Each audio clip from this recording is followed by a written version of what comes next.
Oleh Romeni akhirnya bertemu dengan Ketua Umum PSSI Pak Erick Thohir di Indonesia.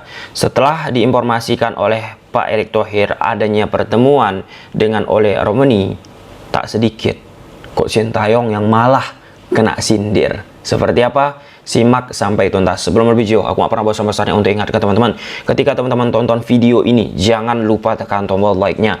Pertemuan Pak Erick Thohir selaku Ketum PSSI dengan Oleh Romeni terkonfirmasi lewat media sosial Ketum PSSI sendiri, yang mengatakan sekali-sekali beda gaya. Dengan menyisakan 5 pertandingan termasuk melawan Arab Saudi beberapa hari lagi, kita perlu keyakinan yang sama untuk mewujudkan mimpi besar kita bersama. Harapan itu masih ada untuk kita yang mau berjuang sepenuh hati. Terima kasih Oleh yang tetap percaya dengan cita-cita Indonesia tampil di Piala Dunia.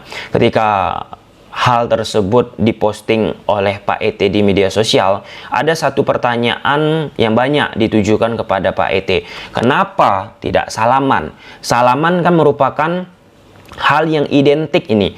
Pada saat Pak ET memang sudah memastikan pemain tersebut akan lanjut ke proses administrasi lainnya, teman-teman. Nah, untuk momen ini kalau kita lihat caption yang dibuat oleh Pak ET, sekali-sekali beda gaya, ya itu merupakan sebuah isyarat kalau tidak hanya dengan salaman saja. Namun demikian, kita lihat sajalah proses yang akan terjadi terhadap Oleh Romeni ini. Kalau dari sisi kualitas, kalau dari sisi yang dibutuhkan, Oleh Romeni ini sangat amat penting nantinya jika bergabung bersama timnas Indonesia.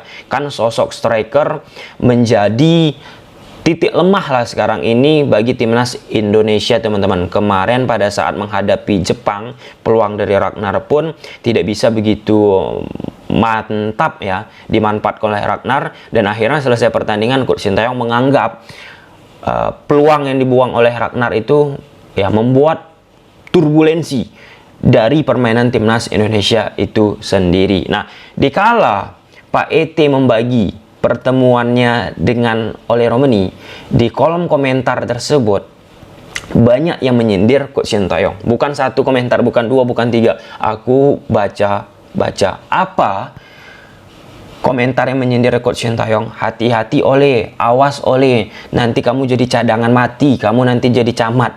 Nah, hal tersebut terjadi karena sudah ada track record yang dialami oleh Eliano.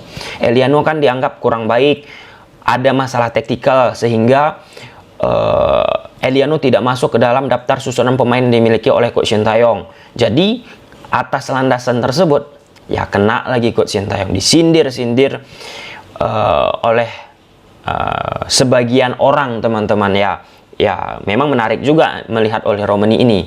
Kalau canda-candaan ya teman-teman ya, apakah bisa langsung mendapatkan kepastian dia bermain sepanjangnya? Nah, nanti takutnya kita dibilang kurang baik lagi ataupun masalah taktikal terjadi ya. Aku berpikir Oleh Romeni ini menjadi salah satu pemain yang memang sudah sejak lama dibutuhkan ataupun diinginkan oleh timnas Indonesia ataupun Sintayong itu sendiri. Karena pada dasarnya setiap pemain yang diproses naturalisasi atas keinginan Coach ST itu sendiri. Karena kan Coach Sintayong sendiri yang meracik, termasuk Eliano Reinders. Nah, di media sosial kita sudah melihat statementnya Pak Arya Sinulinga selaku salah satu anggota Exco yang mengatakan kalau Eliano Reinders itu kan pemain yang diinginkan oleh Coach STY. Jadi sangat amat lucu pada saatnya nanti kalau Oleh Romeni ini mengalami hal demikian. Jadi ya janganlah ada kayak gitu kalau misalnya memang nggak cocok dari sisi taktikal. Kalau misalnya memang pemain tersebut nggak masuk ke dalam plannya, ya ngapain dilakukan proses naturalisasi? Kan sangat amat dipertanyakan, teman-teman. Apalagi ini Pak ET dengan jajarannya sangat sat. Nah, ketika itu dikebut, ketika itu diusahakan bisa cepat bermain, butuh effort yang sangat amat luar biasa. Ketika effort luar biasa itu sudah dikeluarkan, tapi nggak dimainkan, aneh aja. Aneh teman-teman. Oke, untuk perihal bagaimana permasalahan Eliano Reinders misterinya bersama Coach Sintayong, simak saja video kita sebelumnya. Silahkan tonton. Lantas, apakah dengan kedatangan Ole Romeni ini akan membantu lini penyerangan timnas Indonesia? Secara garis besar, jelas. Secara garis besar, teman-teman. Namun, pengimplementasian di atas lapangan pasti akan berbeda. Mengapa? Nah, permainan sepak bola itu ada asas kolektivitasnya. Kalau kita hanya mengandalkan masing-masing individu, akan sangat amat kesulitan untuk bisa sustainable sepanjang masa, teman-teman. Ya, di beberapa pertandingan kalau kita hanya mengandalkan individu bisa berjalan, tapi nggak akan panjang, nggak akan bisa banyak berjuang, teman-teman, menampilkan permainan yang oke. Berbeda jika kita berbicara bermain secara kolektivitas, akan lebih smooth itu apa yang diinginkan oleh pelatih di atas lapangan. Nah, Ole Romeni ini seorang striker, artinya butuh nih pasokan bola yang oke dari posisi lini tengah. Nah, posisi lini tengah ini pun sangat amat penting aliran bola yang datang dari posisinya pemain belakang, back ataupun penjaga gawang, teman-teman. Nah, kalau kita bicara hal tersebut, tentu elemen yang harus ditingkatkan selanjutnya sesi build up, bangunan penyerangan yang dimiliki oleh Coach Sintayong.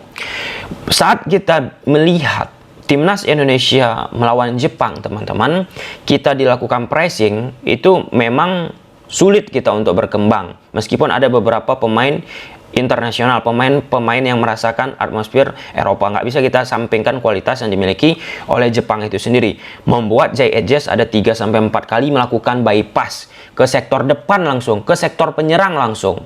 Penyerang sebagai hold, sebagai tembok untuk bisa memantulkan bola tersebut kepada rekan lainnya. Nah, artinya Coach Sintayong perlu ini menguatkan, mematenkan struktur penyerangan, struktur build up yang selama ini ya lebih cenderung permainan defensif yang teraplikasikan. Identiknya, teman-teman, kita kan kalau saat membicarakan timnas Indonesia bersama Coach Sintayong identik banget nih dengan permainan menunggu, kemudian melakukan serangan balik. Sampai dengan banyaknya datang pemain diaspora kita, teman-teman, Coach Sintayong tidak merubah pattern ataupun konsep permainannya, tetap menunggu, kemudian melakukan serangan balik. Sehingga banyak pecinta sepak bola Indonesia mempertanyakan, kenapa dengan kualitas timnas Indonesia sekarang tetap Coach Sintayong bermain dengan pragmatisme, bermain dengan reaktif. Nah, itu sudah kita bahas ya, teman-teman.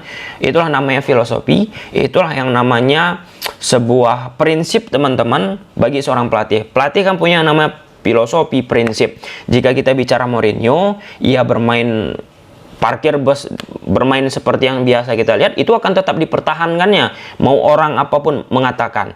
Termasuk Pep Guardiola. Prinsipnya, filosofinya seperti yang dia tampilkan sudah bersama Man City, Barcelona, Bayern Munchen. Orientasi terhadap bola.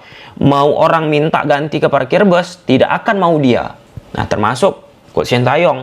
Nah, ketika banyak orang meminta main A, B, C, D, E, Coach Sintayong tetap teguh dengan apa yang diinginkan. Nah, dengan timnas Indonesia sangat amat identik permainan bertahan, kemudian melakukan serangan balik, atribut yang harus terus dilatih. Bagaimana ini? Menciptakan permainan yang bisa memunculkan yang namanya sebuah bangunan serangan yang bagus, yang impactnya akan kerasa itu terhadap posisi dari Ole Romeni. Dari permainan kolektivitas, dari bangunan serangan yang oke, akan mendapat sebuah pasokan bola yang prima juga. Tidak melulu hanya mengandalkan permainan serang balik. Kasar kan kayak gitu. Namun, ya pasti Coach Sintayong sendiri tetap yang akan lebih mengetahui, teman-teman, apakah akan idealis juga dengan permainannya. Meskipun ada pemain berkualitas bintang ke depannya datang, Kesimpulannya teman-teman, individu itu memang sangat amat penting bagi skuad. Tetapi permainan kolektif lah yang akan membuat individu itu akan lebih keluar, akan lebih sempurna permainannya. Ketimbang hanya mengandalkan 1-2 orang, akan sangat amat menyulitkan untuk bisa menciptakan kolaborasi yang efektif di atas lapangan. Gimana menurut teman-teman? Silahkan tulis di kolom komentar. Bye.